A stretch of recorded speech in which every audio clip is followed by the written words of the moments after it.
Welcome back to Capitol Review. The National Capital Planning Commission gave final approval to President Trump's ballroom project. The commission given the green light for plans on the $400 million remodel as of Tuesday, though. Construction at the White House is not allowed to continue. Earlier in the week, a federal court ordered all construction and demolition to stop because Congress did not approve the plans. However, that decision doesn't forbid planning the project. Well, joining us now is Cheyanne Daniels, a reporter with Politico. Cheyanne, welcome back to Capitol Review. Good morning. Hey, we're glad to have you. What's been the reaction of the Planning Commission's decision to approve the plan? Yeah, we saw President Trump was very happy that this decision came in his way. We saw him post on social media that this is going to be the greatest and most beautiful ballroom in the world. So he's quite happy. We also heard the chair of the commission say, in part of the reason why they've approved for the project to move forward is because they consider this to be a national treasure in the same way that other important historical structures and documents might be. Of course, there's a little bit of pushback from the Democratic side of the commission.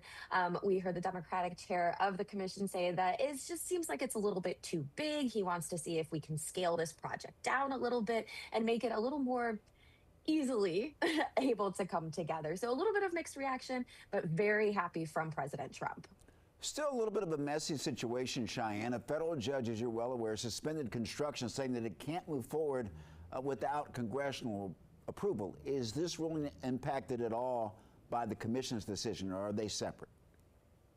Those are separate. So as you mentioned, Judge Leon, who previously ruled in favor for the Trump administration to move forward with the plans just this week, walked that back a little bit to say Congress has to approve this $400 million project.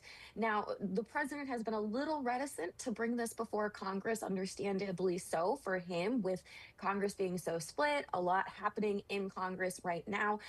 But it will remain to see whether he eventually does as the judge is telling him he needs to do, which we have seen the president try to push back on federal orders before from judges. So we'll kind of see how this plays out a little bit in that regard. But the judge is saying congressional approval is needed. Well, Cheyanne, President Trump has said all along that this project is being paid for with private donations.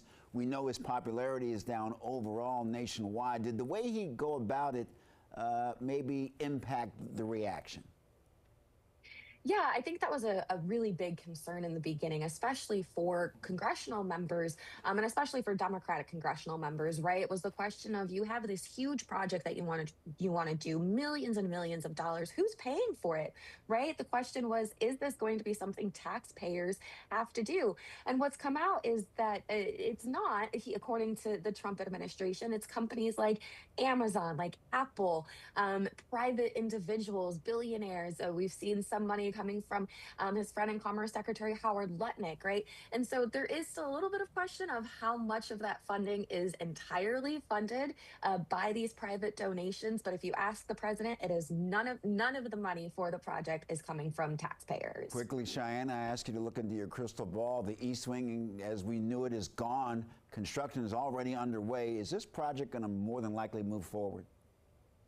I think so. At this point, as you mentioned, with construction already underway, the Planning Commission, gave the approval for it. I just think that at this point, the administration has kind of said, we're going to do it. And it's something that the administration really wants. We're hearing about them expanding the project as well to include a military complex underneath.